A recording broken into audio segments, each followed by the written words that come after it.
E eu quero convidar você a abrir a sua Bíblia na noite de hoje, no livro de 1 Pedro, capítulo 2. Leremos os versos de 11 até 17. Primeira carta de Pedro, capítulo 2, versos de 11 a 17. Esse texto faz parte da exposição que temos feito todas as quartas-feiras da carta de 1 Pedro. Diz assim o texto: Amados, insisto em que, como estrangeiros e peregrinos no mundo, vocês se abstenham dos desejos carnais que guerreiam contra a alma. Vivam entre os pagãos de maneira exemplar, para que, mesmo que eles os acusem de praticarem o mal, observe as boas obras que vocês praticam e glorifiquem a Deus no dia da sua intervenção. Por causa do Senhor, sujeitem-se a toda autoridade constituída entre os homens, seja ao rei como autoridade suprema, seja aos governantes, como por ele enviados para punir os que praticam o mal e honrar os que praticam o bem. Pois é da vontade de Deus que, praticando o bem, vocês silenciem a ignorância dos insensatos. Vivam como pessoas livres, mas não usem da liberdade como desculpa para fazer o mal. Vivam como servos de Deus. Tratem a todos com o devido respeito. Amem os irmãos.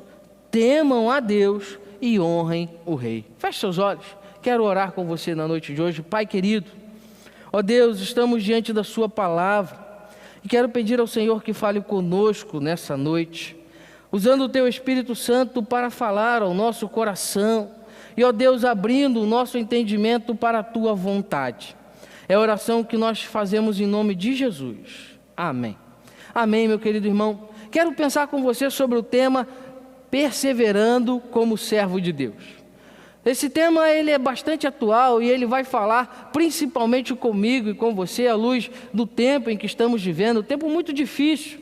Temos pensado sobre muitas coisas na carta de Pedro, uma carta extremamente atual, uma carta extremamente contemporânea. E perseverar como servo de Deus é um desafio para cada um de nós que se propõe a viver a vida cristã. Viver a vida cristã vai identificar eu e você como servos de Deus, como agentes do reino de Deus. E para que isso seja de fato eficaz, nós precisamos perseverar. E Pedro está dando continuidade à série de ensinamentos que ele traz para aqueles irmãos que, você lembra, estavam em fuga, sendo acusados de terem colocado fogo em Roma, sendo acusados pelo imperador, e agora eles precisavam fazer durante essa fuga a sua caminhada, a sua vida cristã de maneira perseverante, tendo a consciência da unidade da igreja e servindo ao Senhor. E Pedro vai agora conclamar os seus leitores para viver de maneira correta, de maneira íntegra, de maneira agradável a Deus em um mundo que é hostil. Não diferente disso, nós também hoje precisamos viver de maneira agradável a Deus em um tempo de hostilidade. Em um tempo onde as pessoas não medem as consequências das suas palavras. Em um tempo onde cada um faz aquilo que dá na sua cabeça. E isso tem levado o nosso mundo a uma pressão muito grande. E nós, como servos de Deus, não podemos ser assim. Precisamos então demonstrar a natureza de Cristo que agora recebemos, como para que possamos então estar de fato identificados. E isso vai exigir de mim e de você perseverança. Lembrando, amados, que esses irmãos, que são os destinatários originais da carta, estavam em fuga. Eles não estavam no conforto do seu lar, não havia internet, não havia Netflix, não havia televisão a cabo, não havia nada dos confortos modernos, e eles estavam sofrendo perseguições. Mas Pedro vai deixar claro que mesmo diante dessas dificuldades que eram muito maiores do que a nossa, ou se ponderarmos o tempo em que vivemos com a que os irmãos destinatários dessa carta viviam, tinham cada um as suas implicações, Pedro vai ponderar algo. Olha, a perseguição, a dificuldade não pode servir de desculpa para que vocês deixem de ser servos obedientes ao Senhor. E Pedro começa com uma afirmação bastante séria. Ele vai dizer: amados, insisto que. João Ferreira de Almeida vai traduzir essa versão dizendo, olha, exorto-vos. A ideia de chamar aqueles irmãos para uma consciência, encorajar, insistir, para que eles tivessem em mente tudo aquilo que eles precisavam fazer, que eles não desistissem. E aí ele vai dizer, olha, exorto-vos que vocês se abstenham. E aí ele vai usar essa expressão. Pedro está dizendo o seguinte, olha, diante de tudo que há, de tudo que vocês já ouviram nas introduções da carta, vocês agora são o povo de Deus, e ele vai ter dito isso lá no verso 9, vocês são geração eleita, sacerdócio real, nação santa. Diante disso tudo, na condição de povo de Deus, entendendo a importância de uma vida de testemunho, Pedro vai dizer o seguinte, vivam de maneira exemplar. Por isso ele vai dizer, e amados, novamente insisto com vocês, novamente eu chamo vocês, novamente eu quero estimular vocês, novamente eu quero desafiar vocês. Meu irmão, nós precisamos ter isso em mente. Viver como servos de Deus é um tremendo desafio. Viver de maneira agradável a Deus é algo que exige de mim, de você, um exercício diário. A disposição diária de negar a carne, a disposição diária de se sujeitar à palavra de Deus, e isso, amados, precisa ser um exercício diário. E Pedro está dizendo o seguinte, olha, para ser povo de Deus eu insisto com vocês, vivam de maneira exemplar. E aí Pedro vai usar dois termos bastante interessantes, dizendo, vivam como estrangeiros e peregrinos no mundo. Pedro vai usar duas palavras bastante distintas, com significados parecidos. No grego, o termo peregrinos é paróicos, que é aquele que reside sem pátria e sem cidadania, em um local estranho.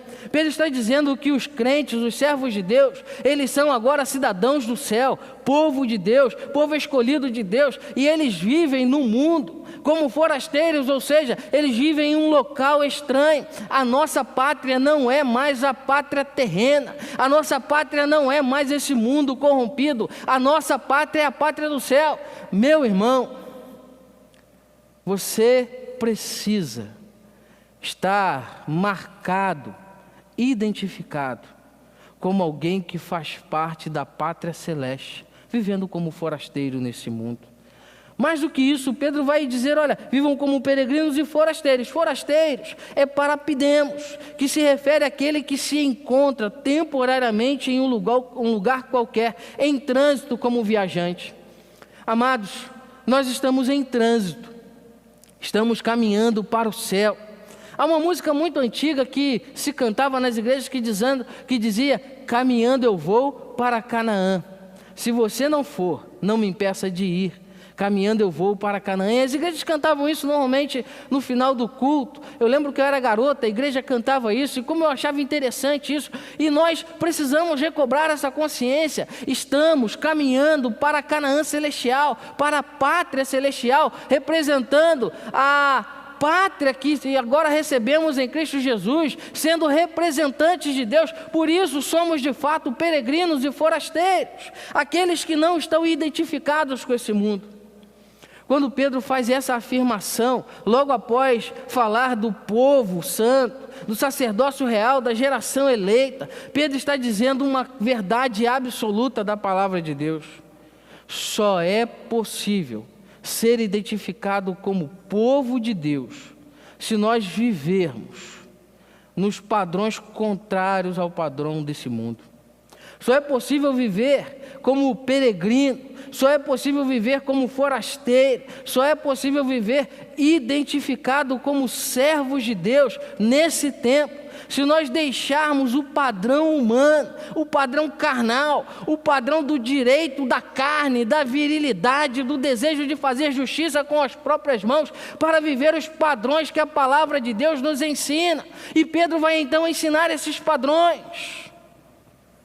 Pedro está dizendo àqueles irmãos o seguinte: não vivam com os padrões que estão fazendo com você. Não vivam com os padrões que os pagãos estão lançando sobre você. Vivam sob os padrões do céu. Pois somente Deus é perfeitamente moral. somente Deus é inerrante, somente Deus é soberano, somente Deus é poderoso, então somente Deus sabe o que é certo. Então vivam com os padrões de Deus. É isso que Pedro está dizendo. E ele vai usar ainda mais uma verdade dizendo: vocês vivam como peregrinos no mundo, vocês se abstenham dos desejos carnais que guerreiam contra a alma. Pedro vai dizer o seguinte: olha, vocês que estão entendendo, eu insisto para que vocês façam o seguinte: mortifiquem a carne de vocês, matem a carne. Vivam com padrões espirituais, sejam homens e mulheres espirituais, homens e mulheres cheios do Espírito Santo, homens e mulheres temperantes, mansos, longânimos, frutificando. Pedro está dizendo o seguinte: deixem de satisfazer os desejos da carne. Amados, deixar de satisfazer os desejos da carne é fundamental para que vivamos de maneira agradável a Deus. Ninguém vive de maneira agradável a Deus praticando atos na carne. Ninguém vive de maneira agradável a Deus vivendo a carnalidade. Ninguém vive de maneira agradável a Deus praticando coisas abomináveis a Deus. Não é possível viver essa verdade. Para que possamos exercer o impacto no mundo, irmãos, de maneira em que a nossa vida seja agradável a Deus e impacte a sociedade, nós cristãos devemos ser disciplinados de um modo íntimo e particular, evitando o desejo da natureza caída. Sabe, as nossas atitudes demonstram o quão espirituais somos.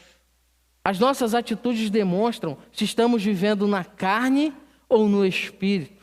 São elas que demonstram isso, e Pedro está dizendo isso a esses irmãos. As paixões carnais são como um exército rebelde que tenta incessantemente destruir a alegria do cristão, tirar a paz do cristão, e que demonstram o distanciamento de Deus. Paulo, escrevendo aos Gálatas, capítulo 5, verso 17, faz uma afirmação sobre essa verdade que precisamos ter em mente, dizendo o seguinte: pois a carne deseja o que é contrário ao espírito, e o espírito o que é contrário à carne. Eles estão em conflito um com o outro, de modo que vocês não fazem o que desejam. Irmãos, Pedro está dizendo o seguinte: olha, abstenham dos desejos carnais que guerreiam contra a alma. Paulo vai dizer que a carne milita contra o espírito. Então, irmãos, o primeiro passo para viver uma vida perseverante com Deus, para que possamos então entender aquilo que Pedro vai dizer como os princípios da perseverança, é perceber que no primeiro momento devemos renegar a carne e viver de maneira espiritual. E aí então Pedro começa a enumerar para mim e para você as ações que precisamos tomar para que possamos viver uma vida perseverante como servos de Deus. Primeira coisa que é exigido de mim e de você, à luz da palavra, é uma vida frutífera, uma vida que produz frutos. E no verso 12 Pedro vai dizer o seguinte: vivam entre os pagãos de maneira exemplar, para que, mesmo que eles os acusem de praticarem o mal, e observem as boas obras que vocês praticam e glorifiquem a Deus no dia da sua intervenção. Pedro vai trazer uma orientação bastante interessante. Ele vai orientar aqueles irmãos para que eles possam produzir frutos no meio de uma comunidade hostil, no meio dos pagãos, no meio dos não crentes. Eu e você precisamos, amados, produzir frutos. E produzir fruto dentro da igreja, no horário de culto, é muito fácil. Produzir frutos quando estamos no meio das pessoas que nos cercam, que falam aquilo que nós gostamos, é muito fácil.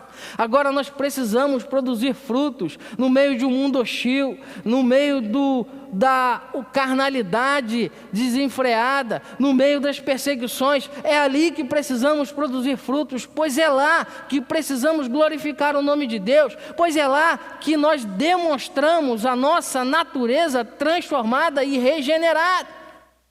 E aí Pedro vai dizer o seguinte: olha, vivam entre os pagãos de maneira exemplar. Ele está dizendo o seguinte: olha, tenham uma vida exemplar, sejam corretos, produzam frutos de qualidade, frutifiquem. E exemplar aqui é o sentido de uma vida que demonstra a mais pura bondade.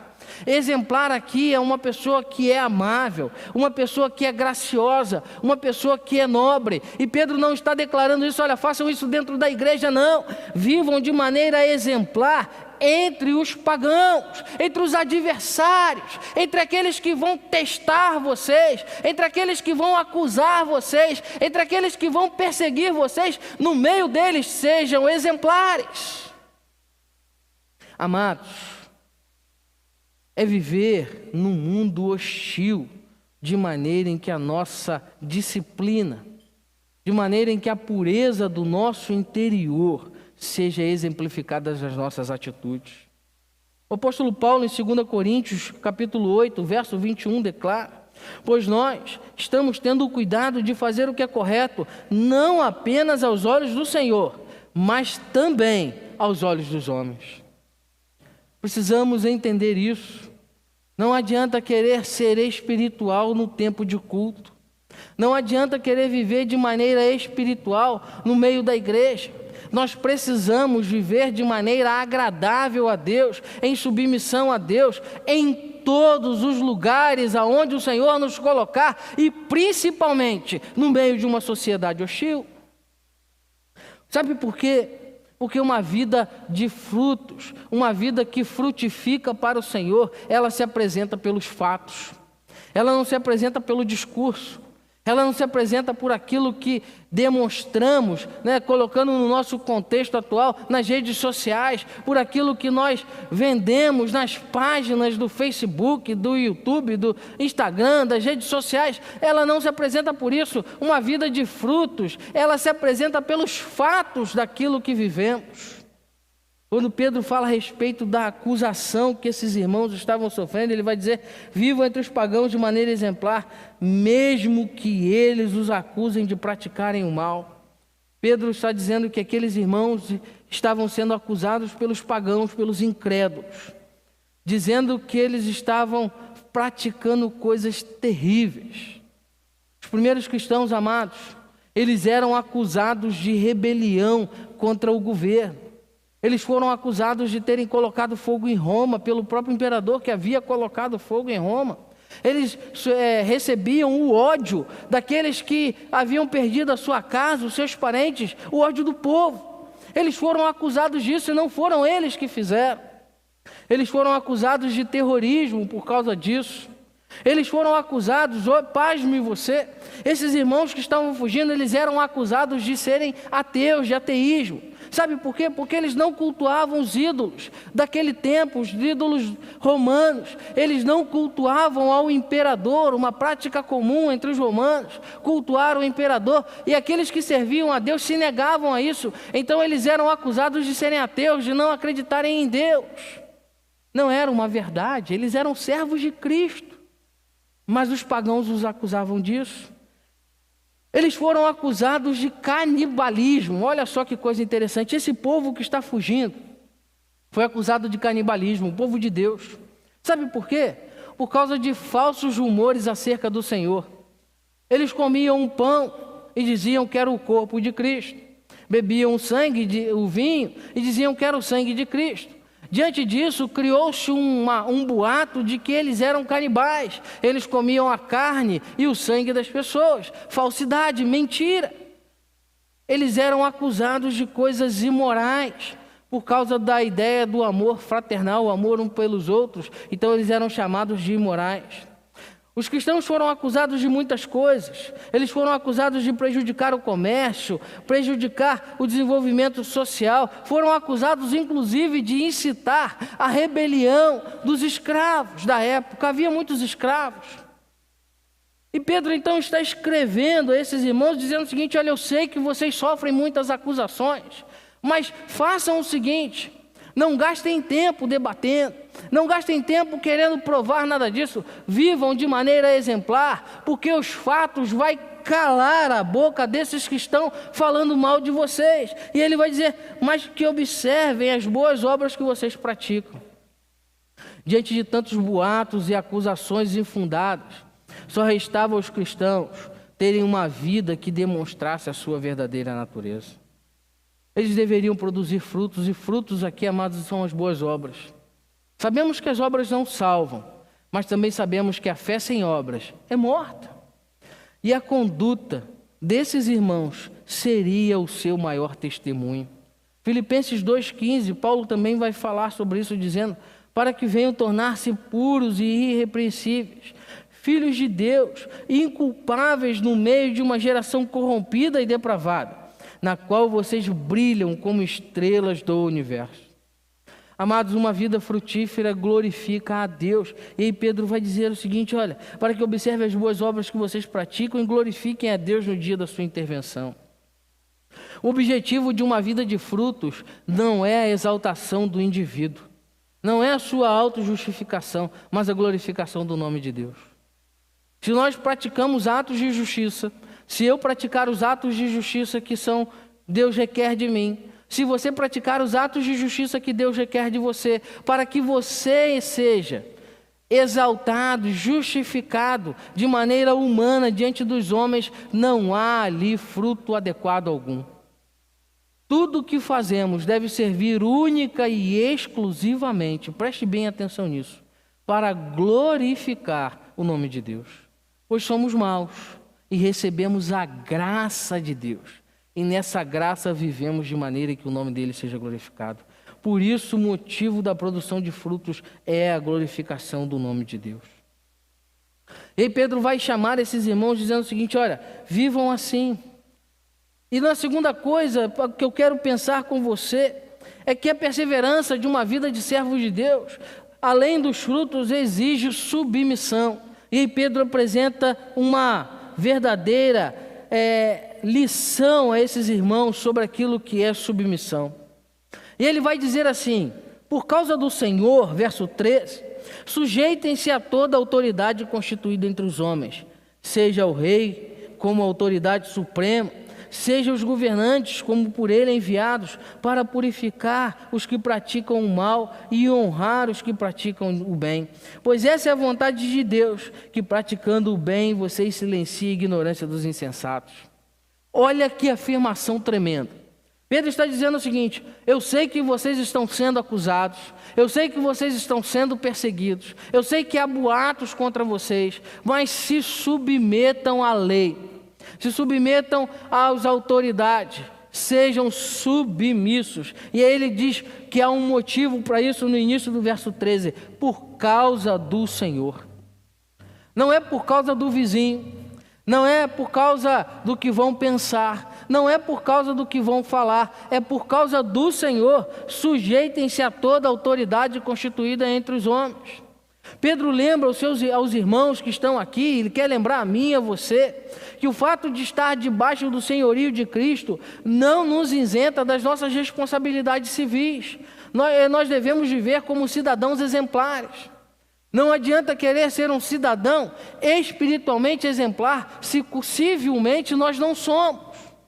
Precisamos viver de maneira exemplar nas nossas relações diárias, nas nossas relações comuns e principalmente nos submetendo à lei, às autoridades, àqueles que Deus permite que sejam colocados sobre nós. É por isso que nós devemos orar por todos os governantes, sejam eles quais forem. É por isso que devemos obedecer às leis, sejam elas quais forem, desde que elas não nos façam contrariar a palavra de Deus. É interessante que esse termo sujeitar, no grego aqui, o original do texto é o potasso, que ela tem duas aplicações.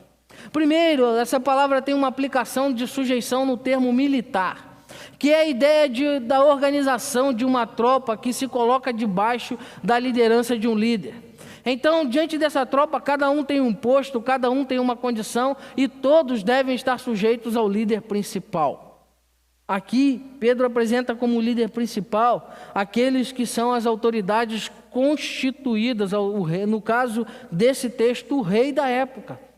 Rei esse que havia acusado falsamente os cristãos. E Pedro vai dizer o seguinte: se sujeitem a eles. E esse termo também tinha uma aplicação civil. E essa aplicação civil ela é bastante interessante, que ela diz que é a disposição de levar a carga do outro, a disposição voluntária de ceder assumindo responsabilidade. Pedro não está defendendo, irmãos, que ninguém tenha uma obediência cega, que ninguém seja um seguidor cego de outro homem, não é isso. Pedro não está dizendo que os cristãos, os seus leitores principais, eu e você devemos estar destituídos de vontade. Pedro não está dizendo isso. Pedro está dizendo o seguinte: olha, vocês devem se colocar obedientemente debaixo das ordens. É se colocar, é abrir mão da sua vontade, da sua carnalidade, para, em obediência ao Senhor, me colocar debaixo da autoridade constituída. Por isso, obedecemos às leis. Por isso foi difícil, nesse tempo de pandemia, ter que obedecer uma lei que dizia que não podíamos nos reunir na igreja. Tivemos que fechar o templo. Foi difícil, mas nós obedecemos, pois a igreja, os servos de Deus, são obedientes às autoridades, desde que elas não nos impeçam da livre expressão de culto, pois continuamos cultuando na internet. Você está aí, eu estou aqui, graças a Deus por isso. Graças a Deus que nós temos o Patrick, uma turma maravilhosa aqui, trabalhando muito, correndo muito para tudo poder chegar aí perfeito. Mas olha só, nós precisamos nos sujeitar a essa vontade, a essa ordem. Como servos de Cristo, Pedro está dizendo o seguinte: olha, vocês devem honrar e se submeter às autoridades. Por isso, o cristão não deve gastar tempo batendo boca por causa de político.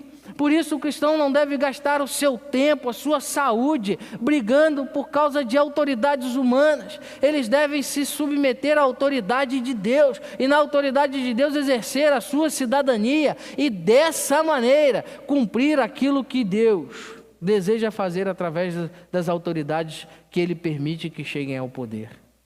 Somos parte do processo, mas devemos nos lembrar que primeiro, para nos submeter a essas autoridades, devemos viver como forasteiros e peregrinos nesse mundo.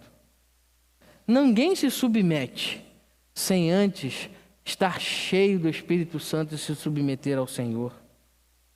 A atitude de rebeldia, amados, desonra o nome de Cristo. E você lembra bem que a palavra diz que a rebeldia é semelhante ao pecado da feitiçaria. Precisamos viver de maneira honrada e se submeter a autoridades como se elas fossem agentes de Cristo. O cristão deve viver em obediência a toda instituição civil, social na terra. Nós precisamos viver debaixo da autoridade de Cristo. Sejam os governantes da nação, seja o governo estatal do Estado, seja a polícia, sejam os juízes. Nós precisamos, por causa da submissão a Cristo, nos submeter de maneira exemplar. Em Mateus 22, verso 21, Jesus dá uma ordem bastante singular, texto que muitas vezes nós declaramos. E Jesus vai dizer o seguinte: ele pega um denário e pergunta de quem é aquela inscrição, e aqueles homens responderam eles: de César. E ele lhe disse: então deem a César o que é de César e a Deus o que é de Deus. Dar a César o que é de César é viver de maneira honrada debaixo das leis. Dar a Deus o que é de Deus é se submeter a elas, para que o nome de Deus seja glorificado na minha vida e na sua vida.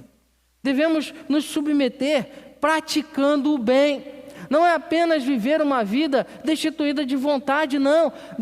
Pedro vai dizer o seguinte: olha, se submetam às autoridades e pratiquem o bem.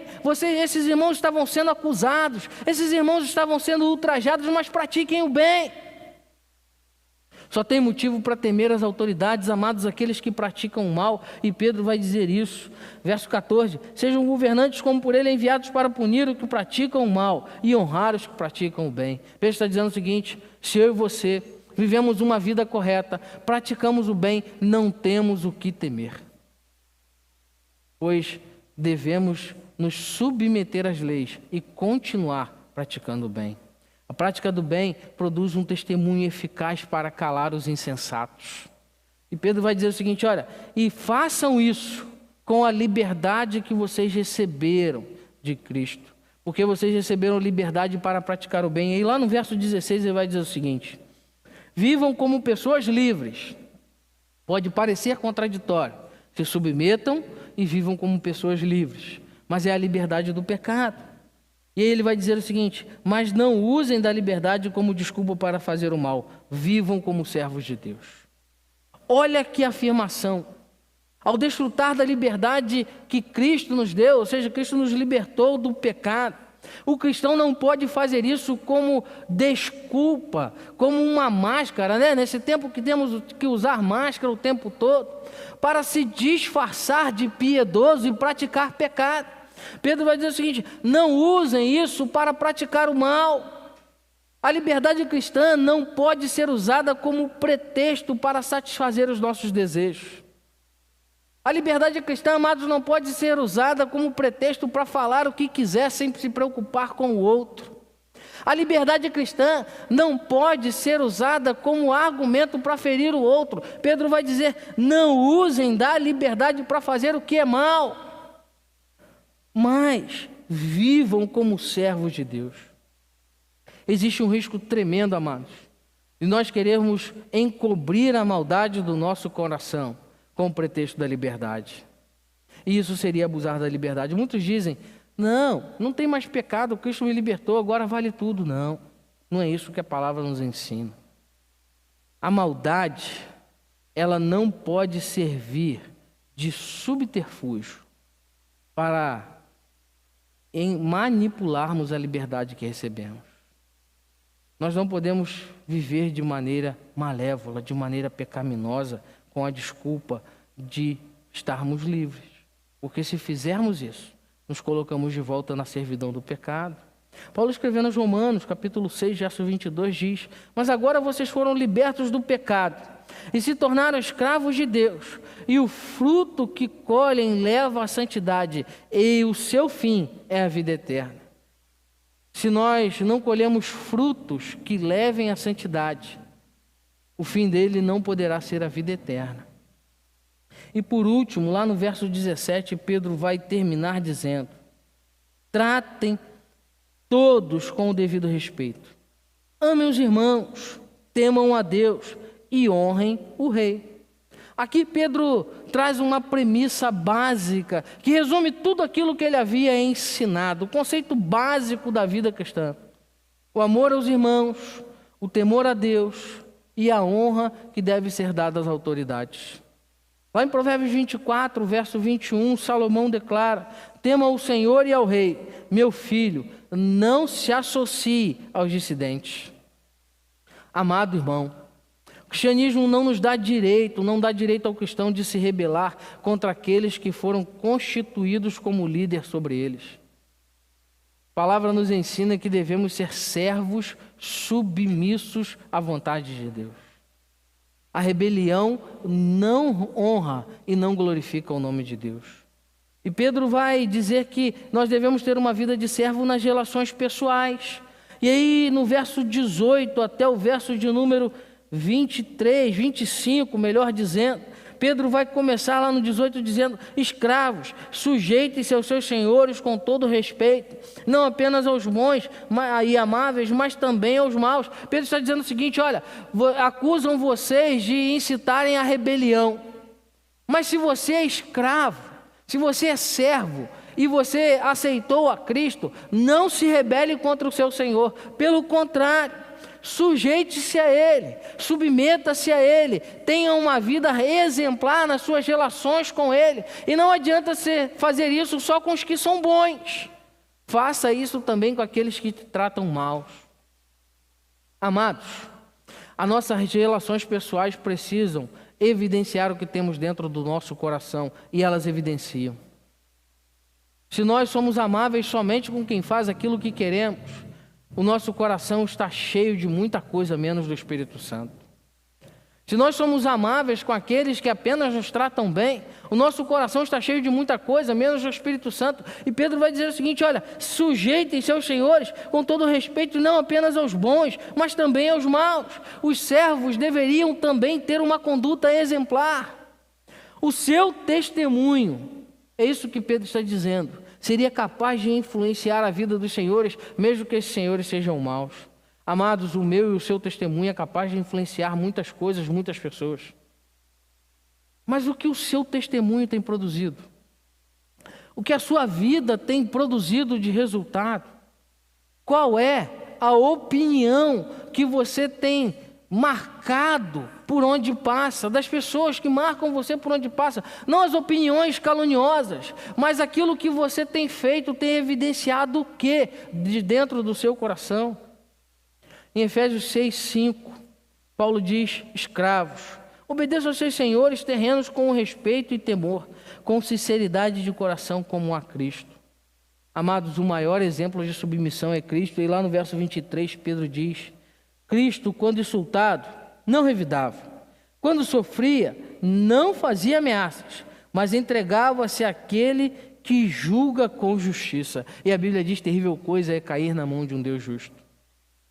Amados, as nossas relações pessoais precisam ser vividas assim. Hoje eu ouvi uma historinha e eu quero contar ela para concluir. Bastante interessante. Disse que num ônibus tinha apenas uma vaga e tinha uma senhora bastante idosa sentada na beira do corredor e havia uma vaga no canto. Então chega uma jovem com muitas sacolas, muitas bolsas, e ela entra meio atabalhoada, meio estressada e batendo naquela senhora, esbarrando as sacolas, e ela quase sacode aquela senhora se mantém calada, que até ela senta, se joga no banco com um rompante, e ela fica incomodada. E aí daqui a pouco ela chega para aquela senhora e pergunta: olha, me desculpe, mas eu entrei aqui tão agitada, tão nervosa, e minhas sacolas bateram na senhora. Por que a senhora não reclamou? Por que a senhora não brigou comigo? E a história diz que aquela senhora olha com um sorriso no rosto e diz: minha filha, o meu ponto de descida é logo ali na frente. E a minha viagem vai ser tão curta ao seu lado, que não vale a pena ter que debater com você, brigar com você por causa de umas pequenas sacolas de 1 ou 2 esbarrões. Não custa nada revidar. Sabe por quê? Porque eu vou descer logo ali na frente. Amados, nós precisamos entender que estamos caminhando como forasteiros. E a viagem é curta, mas aquilo que fazemos na viagem pode e irá demonstrar quem realmente somos. Muitas vezes nós valorizamos pequenas coisas, brigamos e queremos deixar a nossa carne falar. Mas Cristo nos dá um exemplo que, como Pedro disse, Ele mesmo levou no seu corpo os nossos pecados. Lá no verso 24, e no 23 ele diz, quando insultado, não revidava. Quando sofria, não fazia ameaças, mas entregava-se àquele que julga com justiça. E Ele mesmo levou no seu corpo os nossos pecados sobre o madeiro, a fim de que morrêssemos para os pecados e vivêssemos para a justiça. Por suas feridas vocês foram curados. E ele termina dizendo: pois vocês eram como ovelhas desgarradas, e agora se convertem ao pastor e bicho de suas almas. Amado, a conclusão básica, a característica básica da vida do cristão é a submissão, é uma vida de servo de Deus. Viver como servo de Deus é saber que nós estamos no mundo, que nós lidamos com este mundo, que nós temos que enfrentar as aflições deste mundo, mas nós não pertencemos a este mundo. Por isso, o nosso modo de agir vai ser mais influente do que a nossa argumentação. Por isso devemos viver como cidadãos dos céus em um mundo hostil. Devemos servir ao Senhor sendo servos exemplares na nossa conduta. Por isso eu quero convidar você nessa noite fechar os seus olhos e a pedir ao Senhor, clamar ao Senhor, que venha em direção ao seu coração, que venha em direção àquilo que você está vivendo, e sonde o seu coração, examine você, examine aquilo que você tem pensado, aquilo que você tem feito, e te dê condição de viver uma vida exemplar. Por isso eu quero pedir a você que chame o Senhor nessa noite para sondar o seu coração, para examinar você. E se você sentir o desejo, pedir a Ele que te cure, que te ajude a ter uma vida que testemunhe dEle de maneira adequada e correta. Eu quero orar por você, feche os seus olhos. Pai querido, ó Deus, estamos aqui diante da Sua palavra. Palavra esta, ó Deus, que tem falado ao nosso coração, tem nos ensinado a importância de vivermos como servos do Senhor. Então, Pai, sonda o nosso coração, sonda as nossas vidas e ajuda-nos, ó Deus, a frutificar, a viver de maneira exemplar, ó Deus, a estar cheio do Espírito Santo do Senhor, para podermos viver de maneira agradável ao Senhor. Ó Deus, usa o Teu Espírito Santo para encher as nossas vidas, falando ao nosso coração e tomando, ó Deus, as nossas vidas nessa noite. Que a nossa conduta, o nosso testemunho, sejam condutas e testemunhos que frutifiquem para a glória do Teu nome. É a oração que nós fazemos em nome de Jesus. Amém.